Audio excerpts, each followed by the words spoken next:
Hi, I'm back and I've just finished session 6 of my corset seasoning. I'm stealthing again today and I'm trying the trousers over the corset with a belt, which has worked pretty well, except I'm getting this a bit kind of when I bend down.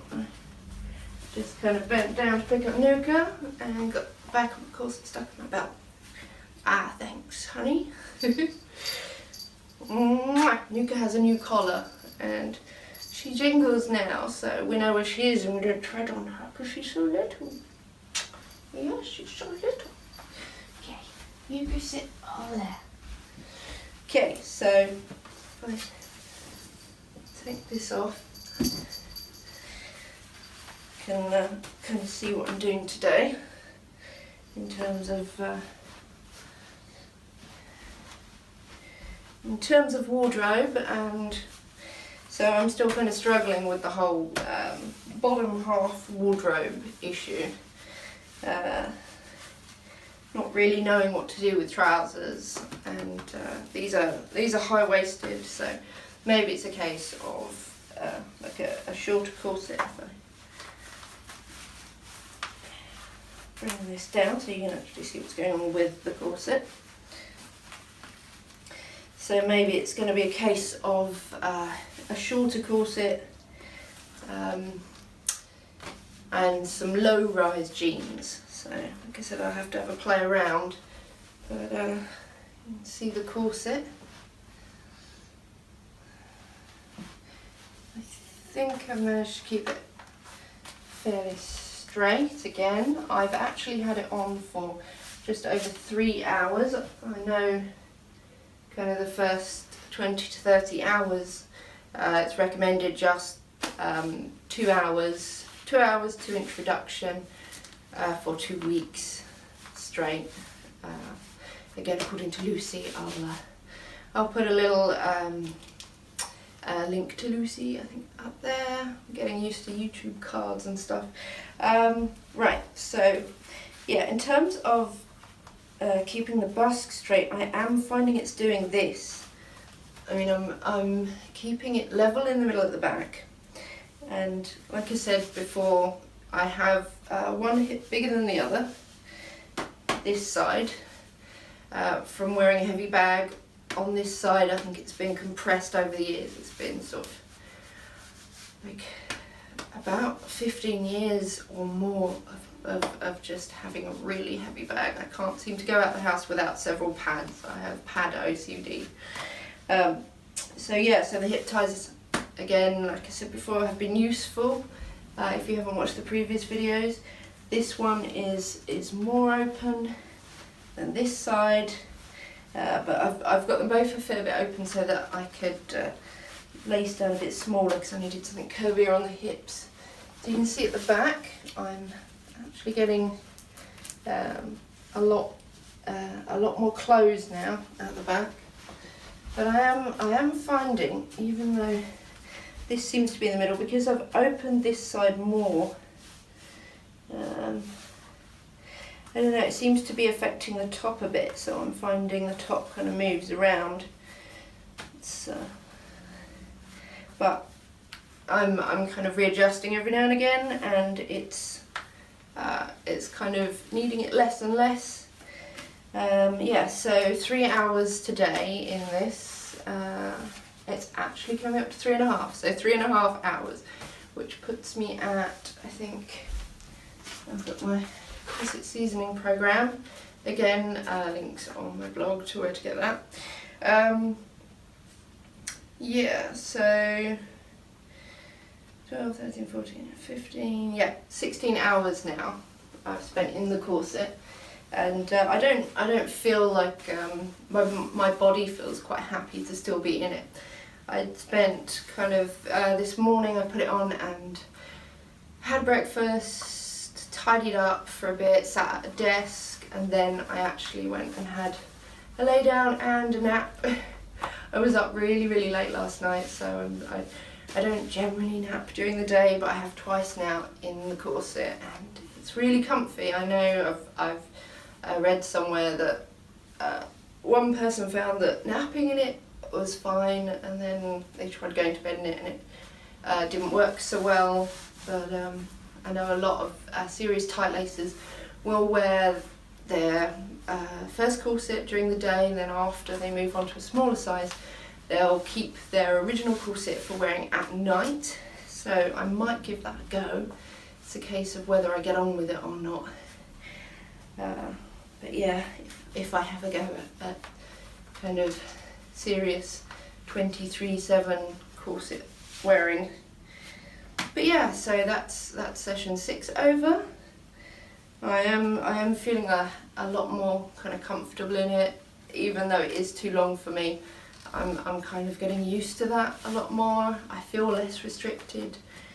So hopefully by the end of the seasoning process, I'm going to see how I feel after 20 hours, and then kind of, if I feel it needs it, carry on to 30. But yeah, I will eventually start closing the hip ties to the same size to try and correct the extra fat I have on this hip, see if that works out.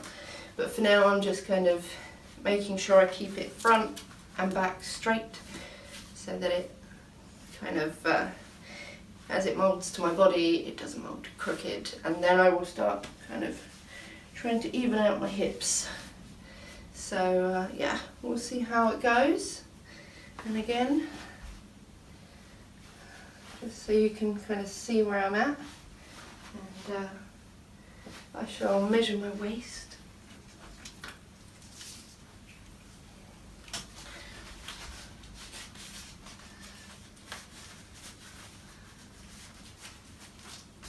Make sure the laces don't get in the way.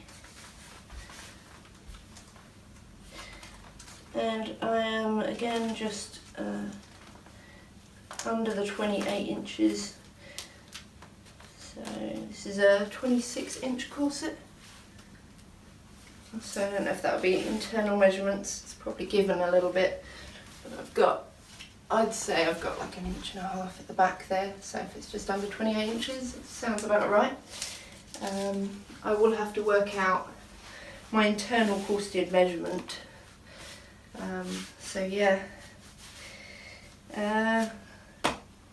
Right, I think I'm going to take the corset off today in front of you, because I haven't done that since the first video, so you kind of see if it's leaving any marks on me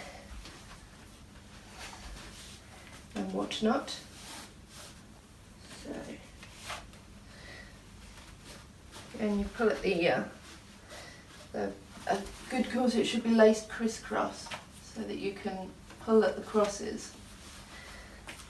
It's easy to get out. Also, while I'm seasoning the corset, I am doing a special offer. I'm really bad at talking about special offers and things. But I'm doing 25% off in my shop if you're interested in learning to make corsets or buy a corset pattern for sewing. So I will again put a link up there to my shop, and the code is wasted25. So if you want 25% off while I'm doing this and you're watching this video, kind of the video series in real time. Right, so that's pretty loose. So I'm just going to take that off, and I'm still wearing the corset liner.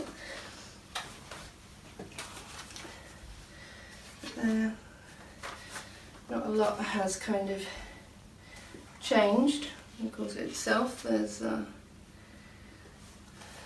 kind of looks like a slight wrinkling. I'm not actually seeing any changes to the corset at all.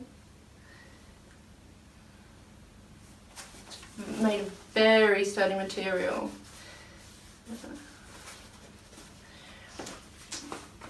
So yeah, I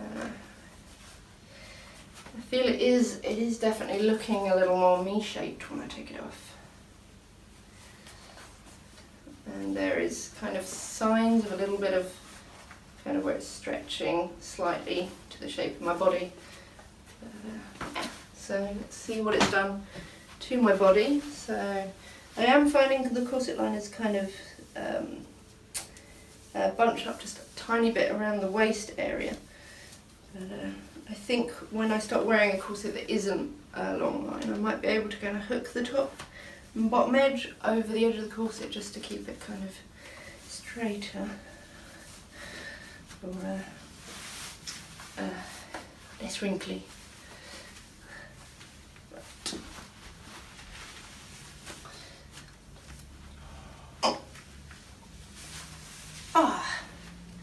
There we go. So right, you can see I am getting slight wrinkle marks from the liner, and kind of that's the seam.